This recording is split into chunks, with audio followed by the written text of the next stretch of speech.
Hello again and welcome back to English Today. And this is DVD 22 and the fifth and last DVD of your advanced level and the series. And in this DVD, you will see another 2 episodes of our story, That's Life, followed by some more special TV programs. This time, our sports expert will be talking about Wimbledon. And then our culinary experts will be talking about wine tasting. Then, in the grammar section, we'll study some more useful phrases for when you're socializing and other ways of expressing probability using likely and unlikely. All right? So enjoy your viewing.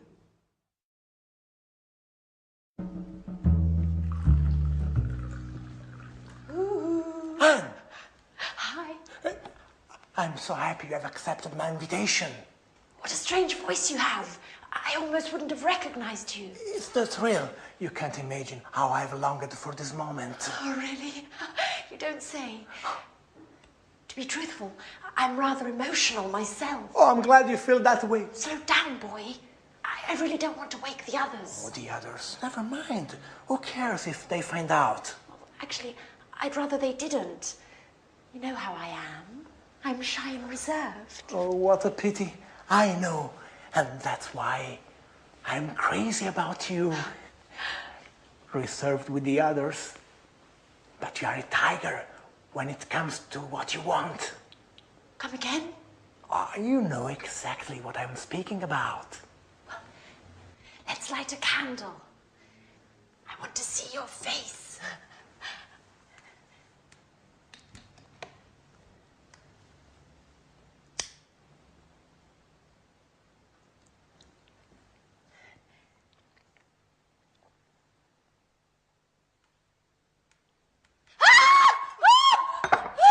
What are you doing here? Anne, it's me. Don't worry. Our date, you don't remember. Oh, you are a little nervous. Come here, baby. Oh, let go of me. Let go. Don't you dare touch me. Oh, you should be ashamed of yourself.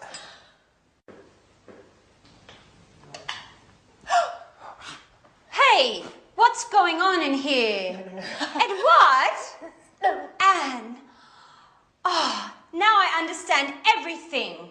Thanks a lot, Anne. What a great friend you are. No. What an idiot I was to confide in you. No, really, Alice, it's not like you think. Oh, and what am I supposed to think then? It seems pretty clear to me.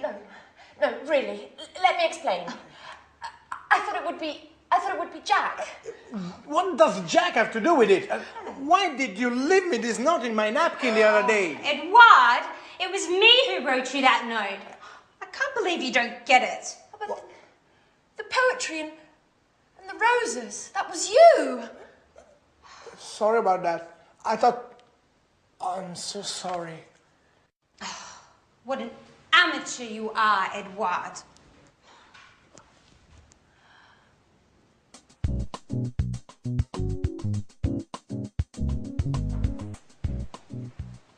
Hey, Anne.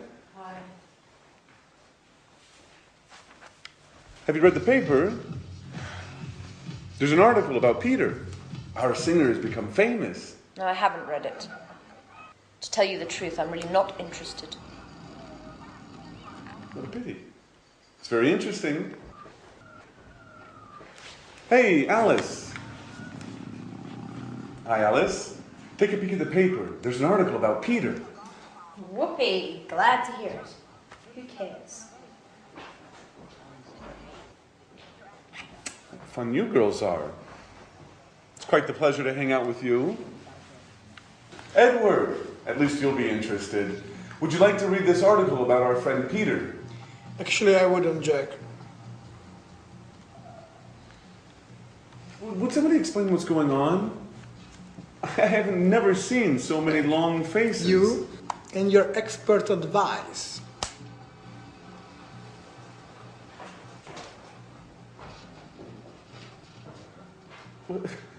What's eating him? Has he gone stark raving mad? No, Jack, I've gone stark raving mad. Yet again I played the fool. What an idiot.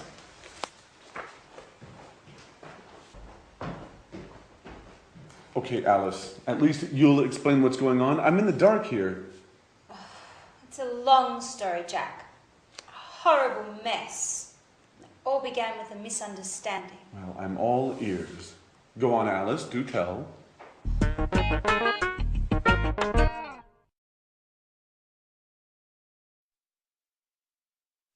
Hello again and welcome back.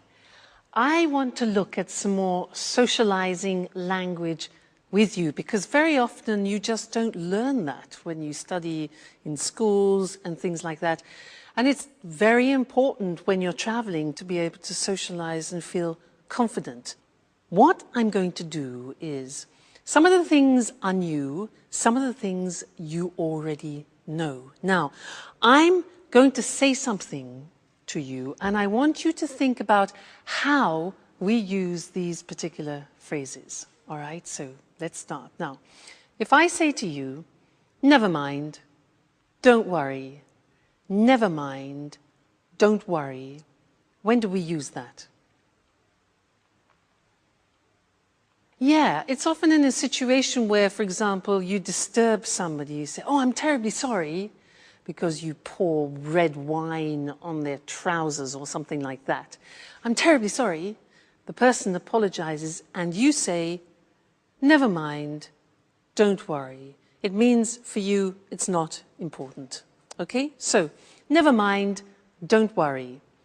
What about this one? If I say, what a pity, or, oh, what a shame. When do I use that? What a pity. What a shame. Yeah, it's to express your disappointment when something happens. Oh, you can't come tonight. What a pity. What a shame. All right, so disappointment. Good. Next one. This is difficult. This is new for you. If I say just as well, what does that mean? You don't know, it's difficult. Just as well has no sense individually. I'll give you an example. It's not going to rain tomorrow. Just as well. And in that situation, just as well means I'm happy about that. That's good. All right, so just as well is like saying that's good. All right, just as well. Great.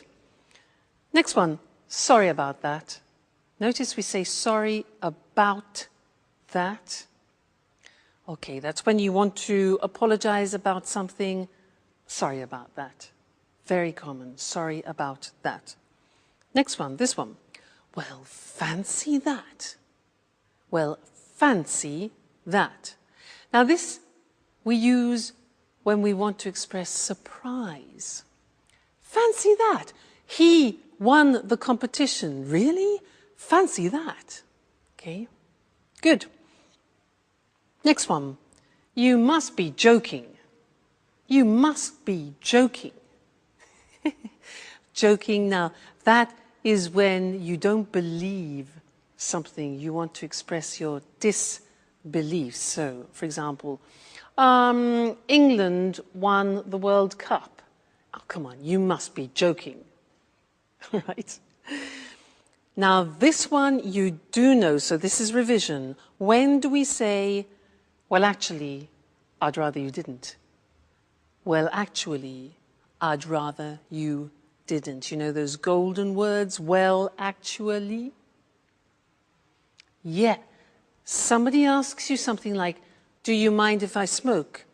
And you want to say no politely, not aggressively. So, well, actually, preparation, psychological preparation for no.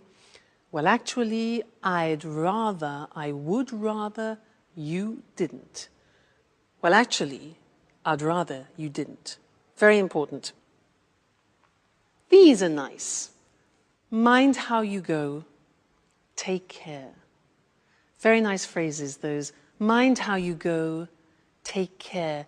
We say those mind how you go means be careful when you're traveling. When somebody is leaving you and saying goodbye, we wish them that.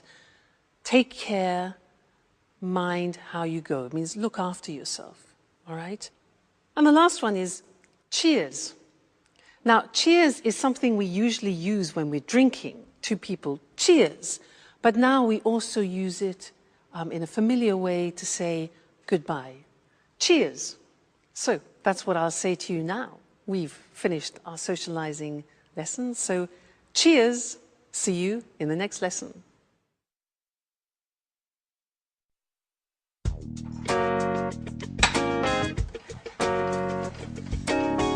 Hi, Anne. Have you got a minute? Hi, Jack. I'd like to have a word. You've probably already heard the sordid story.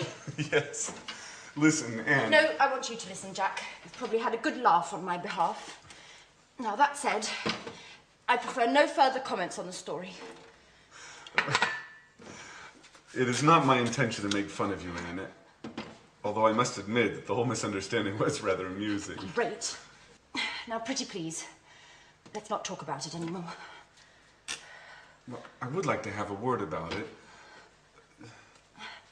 What I'm about to say is sure to surprise you. Nothing's bound to surprise me anymore, Jack. Anyway, listen. Don't worry. You don't have to explain. I know how things are. I know that you like me, but just as a friend. A friend that, listen, well, Anne. maybe if we'd met at some other time... Anne, excuse me. Things would have gone differently, and then, well, perhaps... Oh, blah, blah, blah, blah, blah, blah, blah. Anne, can I speak for 1 minute, please? Yes. Certainly, Jack. Thank you. Go right ahead.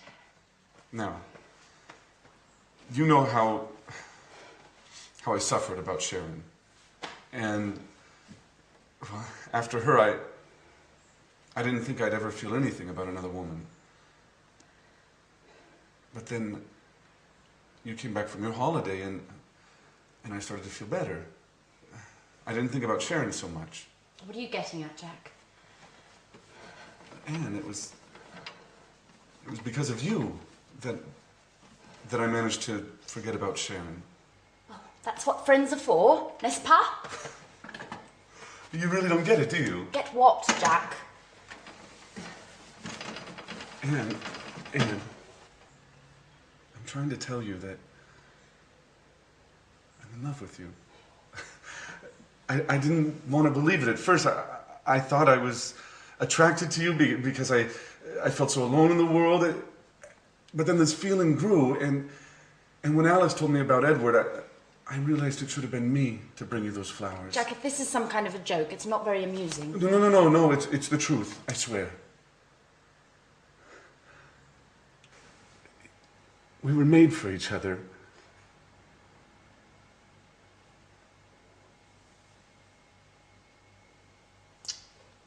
I should have realized it sooner. I'm sorry. Well, Jack!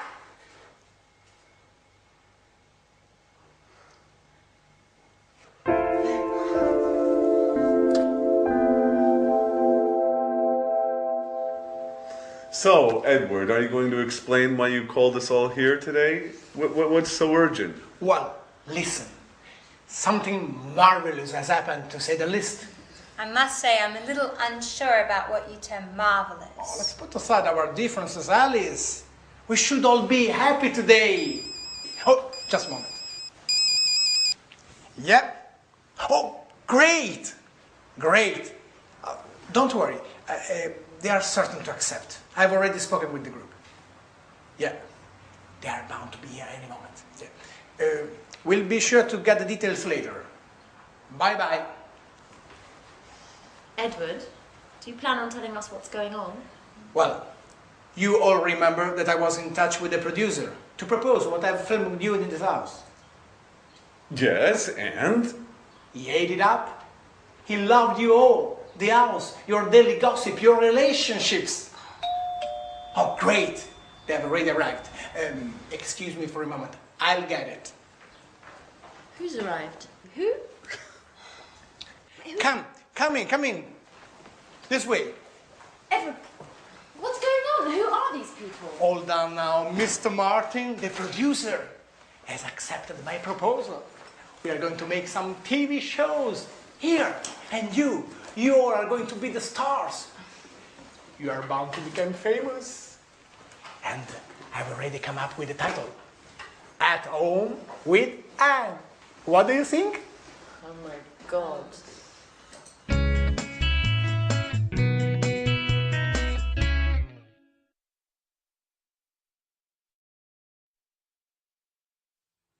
Hello again, and here we are at the last lesson. And if you are still with me, you are so dedicated, I would want to give you a medal. Fantastic. So in this last lesson, I want to say a couple more things about probability and improbability, because it's very important to have and to understand a couple of these words which I don't think you've heard before. So we'll go to the screen to look at these words because they're quite complicated. So, probability and improbability. Look at the screen. We can use two words, unlikely and likely. Have you ever heard of those? Unlikely and likely? No, maybe not. Let me show you how they work. I can say to you, if for example, let's take my sister. My sister is a gymnast. She's going in for a competition, but the probability that she will win is low. So to say that in English, I can say she's unlikely to win. Look at that structure. It's the verb to be plus unlikely plus the infinitive. So if I say to you, my sister is unlikely to win the competition, it means the probability is low. All right, so she's unlikely to win. Now, I can increase that negative probability by saying it's highly unlikely. For example, the weather. Let's say the weather. The weather is bad and the chances that it will be improved tomorrow, negative. I say it's highly unlikely to improve. Highly unlikely means it's almost impossible. So we can add highly to unlikely. You see, unusual structure this. Another example, he's unlikely to get it. All right, so I want you to think about that. Unlikely is something we use a lot in the English language. You need to recognize it and to use it yourselves. Now let's move on to real probability, expressing real probability. In English, we can use the word certain, sure. These are words that you already know. But there's another word which I don't think you know, and it's bound, from the verb bind, bound, bound. Now, if I say to you, they're bound to accept, you'll probably think, what? Now, they are bound to accept means they are certain or they are sure to accept. So this is describing real probability. All right, bound to, sure to, certain to. Look at the examples. They're bound to accept it. We are sure to arrive on time. It's certain to work. Now let's take some examples and put them in sentences. I say to you, China will become a major world power. Now, what do you think about the probability of that? Well, high, yeah? So we could say China is highly likely, this is the positive form, highly likely to become a major world power.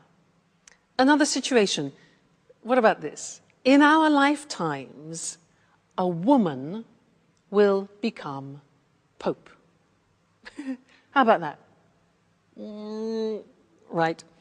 We would say it's highly unlikely that a woman will become Pope.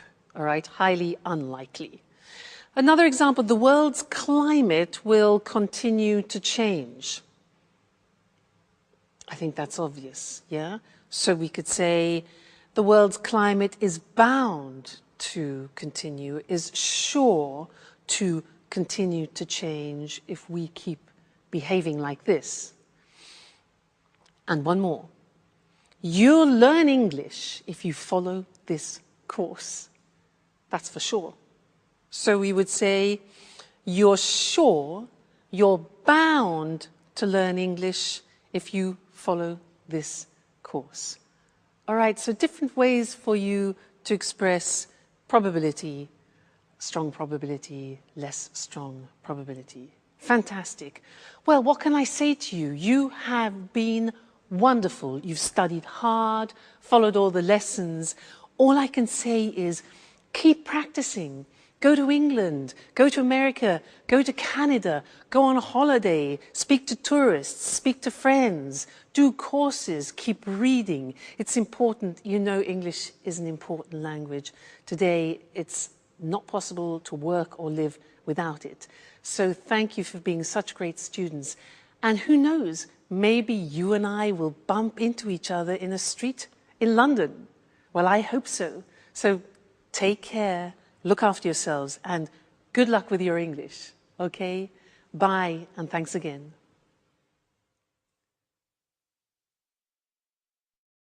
The tennis tournament that for many years insisted players wear only white. The tournament where the game's played on grass and where tradition is a key ingredient. Of course, I'm talking about Wimbledon. Good evening, I'm Eric Brown, and here in the studio with me to tell us more about this famous championship is John Forbes, our sports expert. Welcome, John. Good evening, Eric, and hello, everyone. So, John, can you tell us just why Wimbledon is by far the world's most prestigious tennis tournament? Well, Eric, the world's first international tournament took place at Wimbledon. Today, of course, there are many international tournaments, but Wimbledon has managed to retain a special place in the hearts of tennis fans and most players around the world. And when did the first championship take place? The first tournament took place in 1877, and there were a couple of hundred spectators. Today, nearly 500,000 people go to watch the tennis, and in addition, millions worldwide follow the games on television, radio, and via the internet. For many years, players used to wear white on court. No other colours were allowed. This has changed today, though. And the grass courts? Well, yes, it may be hard to believe, but the games are still played on natural grass. Obviously, a great deal of care and attention goes into getting the grass to the state of perfection. For example? For example, 1 ton of grass seed and 3 million litres of water a year, and a team of 14 groundsmen. 14? Yes, 14. But you know, Wimbledon's famous grass surface can cause problems. What sort of problems? Today, very few top-level championships are played on grass. The world's top players just aren't used to playing on grass anymore. And some top players really dislike grass. Were grass courts more common in the past? Yes, they were. 3 of the 4 Grand Slam tournaments used to be played on grass. I guess the one exception was the Roland Garros tournament in Paris. That's always been played on clay, right?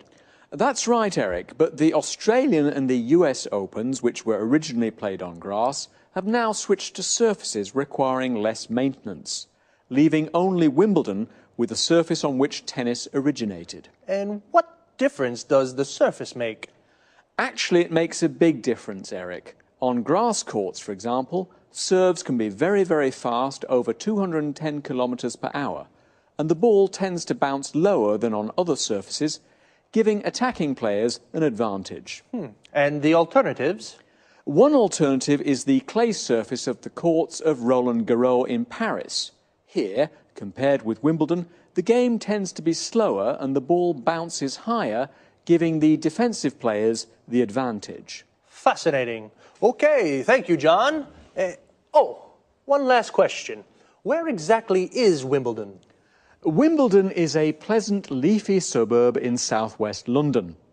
Obviously, it's famous all around the world for the tennis championships that take place there every summer. Okay, thank you again.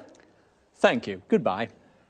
And goodbye to you, and see you again next week for another edition of Sports Special. Today's topic was one of the most important tennis tournaments in the world. A tournament is a sports competition. Did you know the first Wimbledon Tennis Championship took place in 1877? To take place means to happen in a certain location. A championship is like a tournament. There are a series of games and there is a winner, a champion. Today, Wimbledon has nearly 500,000 spectators. Spectators are people who watch something from a short distance. And millions of viewers follow the championship on TV. Viewers are people who watch something on TV. We can also say to follow something on TV.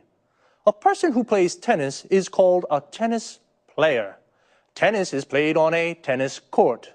The Wimbledon Championships are played on grass courts. Tennis courts with a grass surface. They require a lot of maintenance. Maintenance means care and looking after. The other three famous Grand Slam tournaments are all played on clay courts. A clay court has a fine red earth surface. The first shot in tennis is called a serve. A series of shots between players is called a rally. When the ball hits the ground, we say it bounces. The ball tends to bounce higher on clay courts and it bounces lower on grass courts. To tend to do something, this means it has a habit of doing something. On grass courts, the game tends to be faster. Wimbledon is a leafy suburb in South London.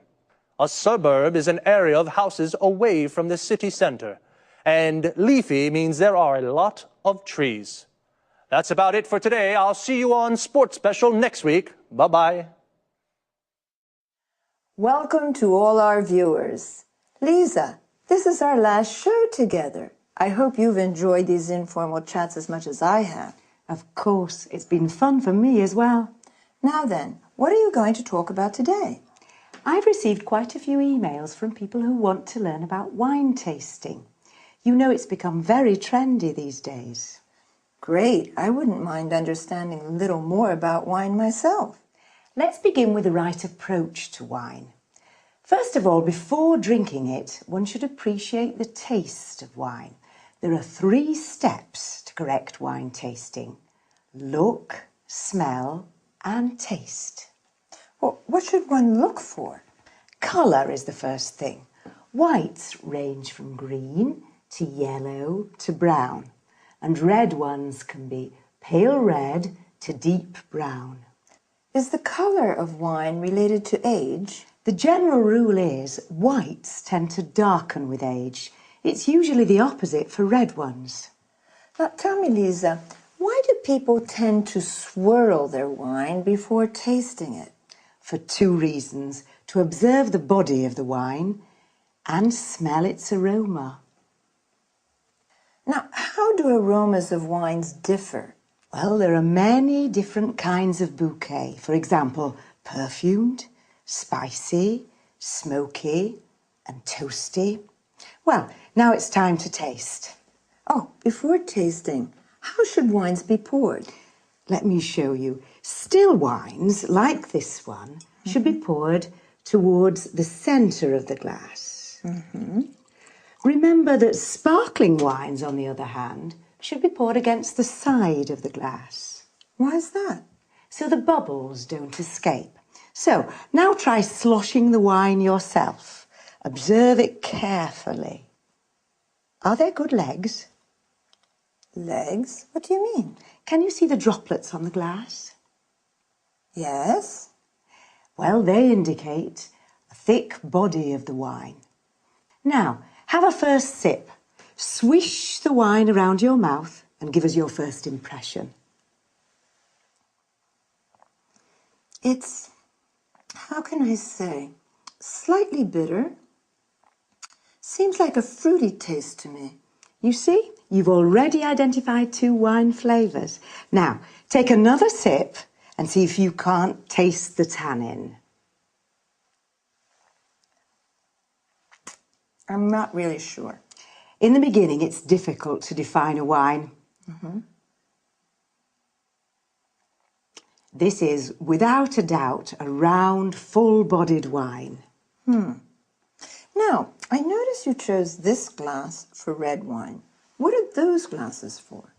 This glass for red wine is called a Rhine glass.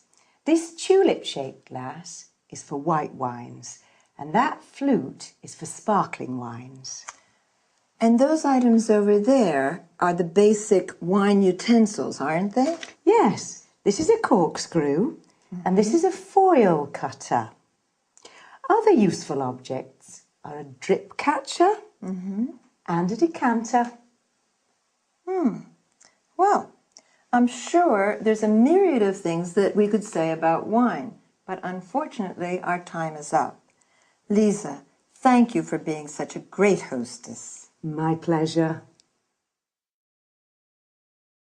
Now, let's have a look at the language we used. Lisa said that wine tasting has 3 steps. When we look at wine, we study its appearance. When we take a whiff of wine, we smell it so as to appreciate the bouquet. This is also called aroma or nose. It can be perfumed, fruity, appley, berry-like for example, bitter, toasty, smoky, spicy, and so on. I asked about swirling. This is moving the glass around quickly to draw in some air. When you slosh wine, the movement is more agitated. Legs are the viscous drops that form and run down the sides of the glass after swirling wine. A body refers to the weight of wine in one's mouth. Wines can be defined round, full-bodied, medium-bodied, or light-bodied. Aftertaste defines the taste that remains in one's mouth, length of time, after swallowing. Tannin is a chemical compound from bark, wood, etc., used in tanning. It mostly refers to red wines. Then Lisa describes a different method in pouring still wines, wines without bubbles, or sparkling wines, wines with bubbles. Now, a quick look at wine utensils. A corkscrew is what we use for pulling corks out of bottles. A drip catcher will avoid drops falling on the tablecloth. To let wines breathe, we use a decanter. Thank you very much for your attention. Goodbye.